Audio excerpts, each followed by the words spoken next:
Hello students, मैं हर्षराज पीएसबीआई की तरफ से आप सभी के साइंस का टीचर स्वागत करता हूं आज के इस नए वीडियो में। आज के वीडियो में हम लोग अपने स्पेस के बारे में जानने वाले हैं।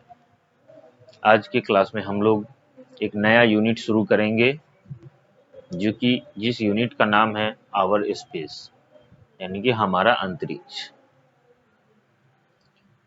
जिसमें हमारा चैप्टर नंबर ये 6 है। ठीक है, चैप्टर नंबर 6 यानी कि इक्लिप्स एंड टाइड्स। ठीक है, चैप्टर नंबर 6 यानी कि इक्लिप्स एंड टाइड्स। ठीक है, तो जिसमें हमारा ये चैप्टर नंबर 6 होगा, इक्लिप्स एंड टाइड्स। तो चलिए आज का क्लास शुरू करते हैं।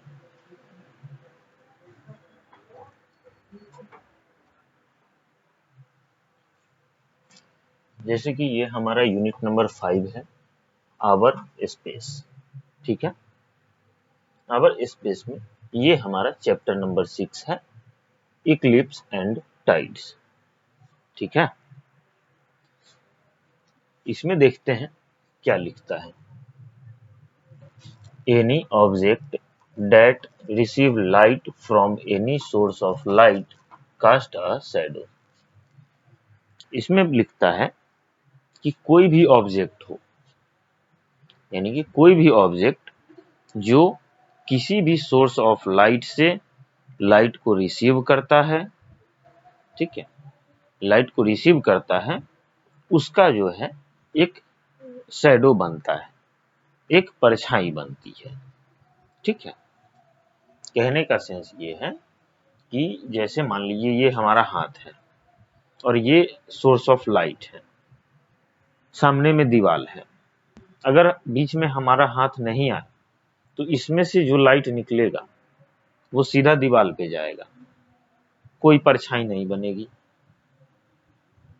लेकिन वहीं अगर इस बीच में हमारा हाथ आ जाए तो क्या होगा, हमारे हाथ की परछाई जो है वो सामने वाले दीवार पे बनेगी। यही कहना चाह रहा है। ठीक है,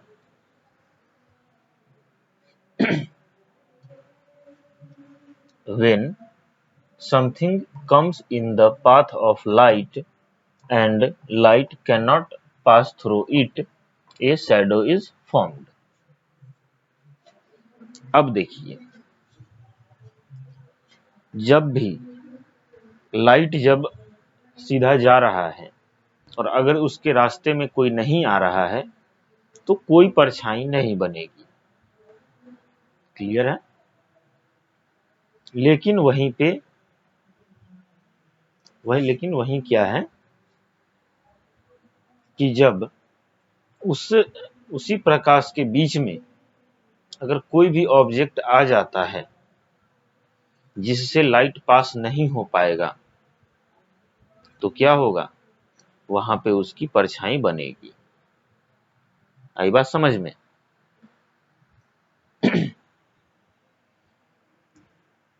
अब sometimes very interesting shadow are formed with the movement of your hands and fingers।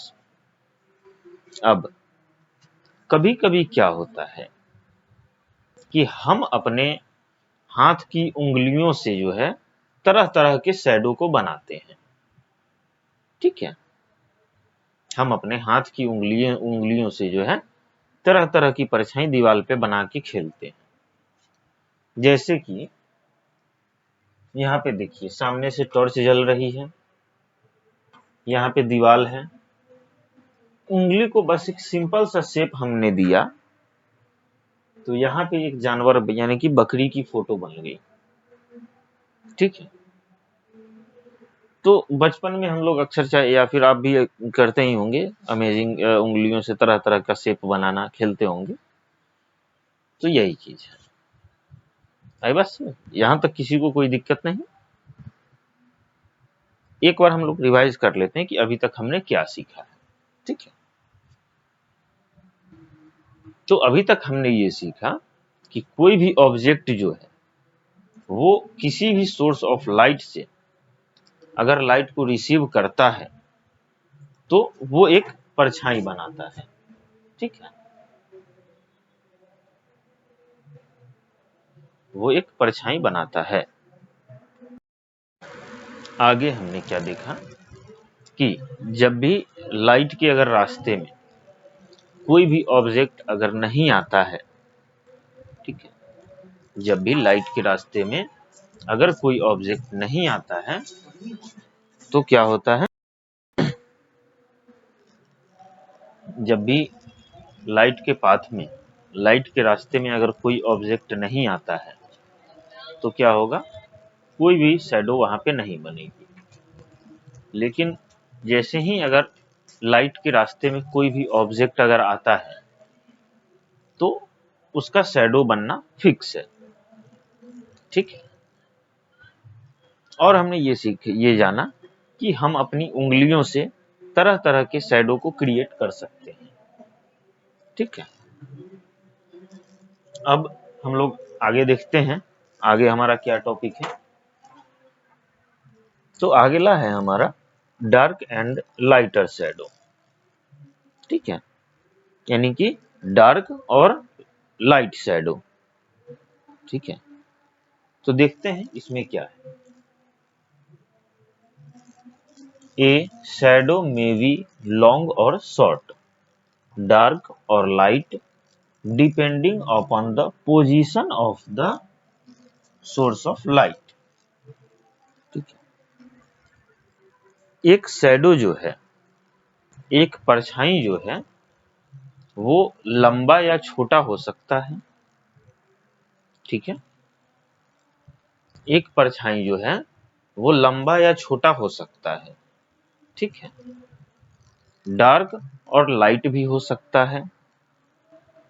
लेकिन कब, लेकिन किस सिचुएशन में, तो ये डिपेंड करता है position of source of light, यानी कि किसी भी शैडो का बड़ा या छोटा होना, डार्क या लाइट होना, ये पूर्णतः, ये पूरी रूप से डिपेंड करता है position of source of light, यानी कि लाइट जो है वो कहां से आ रहा है।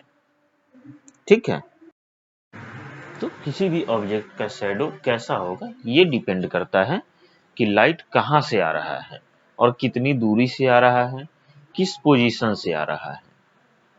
आई बात समझ में? चलिए अब देखते हैं।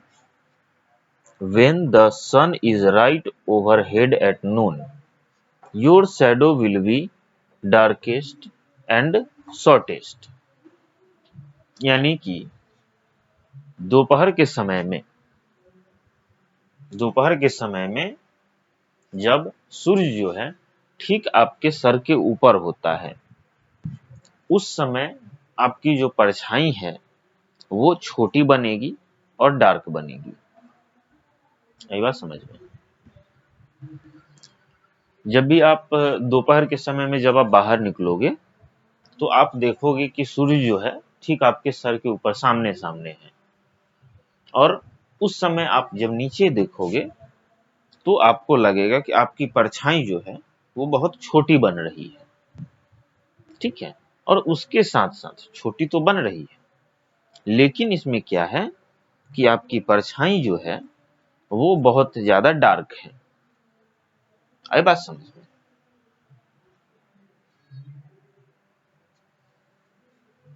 The shadow is longer in the morning और evening but it appears lighter.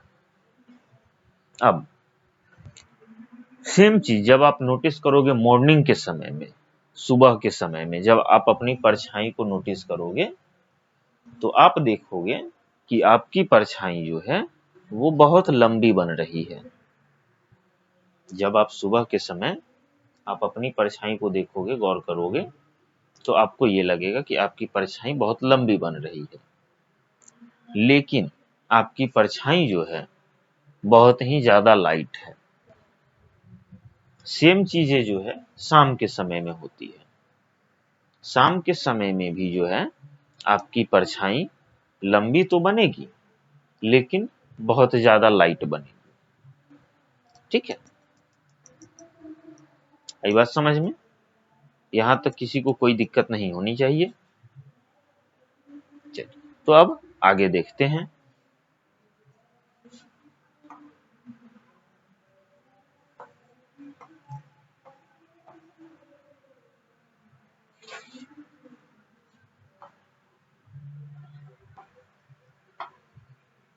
चलिए,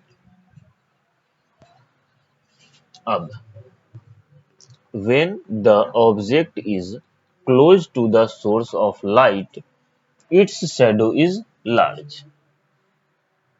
क्या कहता है कि जब भी कोई ऑब्जेक्ट जो है वो सोर्स ऑफ लाइट के जितना नजदीक होगा उसका शैडो जो है उतना ही ज्यादा लंबा बनेगा, उतना ही ज्यादा बड़ा बनेगा।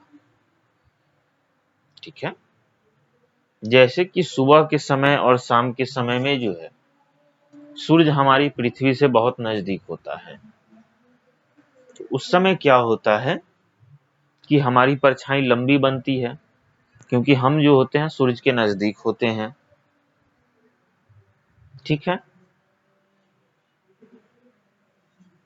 when the object is away from the source of light, its shadow is small। और जब कभी भी कोई ऑब्जेक्ट जो है वो सोर्स ऑफ लाइट से जितना दूर होगा उसका शैडो उतना ही छोटा बनेगा। आई बात समझ में? जैसे कि अगर मान लेते हैं ये जो है ये सोर्स ऑफ लाइट है, यहां से जो है लाइट निकल रहा है, बीच में कोई चीज नहीं है, सामने एक दीवार है, तो यहां से लाइट निकल रहा है सीधे दीवार पे जा रहा है, कोई परछाई नहीं बन रही है। लेकिन बीच में हमने अपना हाथ यहां लगा दिया तो क्या होगा, हमारी परछाई जो है वो दीवार पे बनेगी लेकिन बहुत ज्यादा बड़ी बनेगी और लाइटर बनेगी, यानी कि ज्यादा डार्क नहीं रहेगा वो। जैसे जैसे हम अपने हाथ को दूर हटाते जाएंगे वैसे वैसे हमारी परछाई छोटी और डार्क होती चली जाएगी। अब आई बात समझ में? तो यही कंसेप्ट है कि हम सोर्स ऑफ लाइट से जितना ज्यादा दूर रहेंगे हमारी परछाई उतना ज्यादा डार्क बनेगी।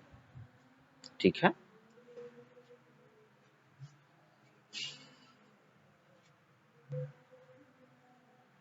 the shadow of a bird flying high up in the sky does not fall on the earth। अब यहाँ पे एक सवाल ये आया कि ठीक है, परछाई जब बनती है तो जो चिड़िया जो है वो जब ऊपर उड़ती है उस समय उसकी परछाई क्यों नहीं बनती है धरती पे? ये सवाल आपके मन में भी आया होगा कि भाई जब सबका परछाई बन रहा है तो चिड़िया जो उड़ रही है उसकी परछाई क्यों नहीं बनती है क्या? तो इसका जवाब भी आगे दिया हुआ है। The distance between the source of light, the sun, and the bird is very large। अब क्या है, सोर्स ऑफ लाइट जो है वह बहुत दूरी पे है और उसके साथ ही साथ जो है चिड़िया भी जो है धरती से बहुत ज्यादा दूरी पे उड़ रही है, जिसके वजह से लाइट उसकी परछाई धरती पे नहीं बनती है। वही चिड़िया उड़ते उड़ते जैसे जैसे धरती के नजदीक आते जाएगी वैसे वैसे उसकी परछाई बनती जाएगी। आई बात समझ में?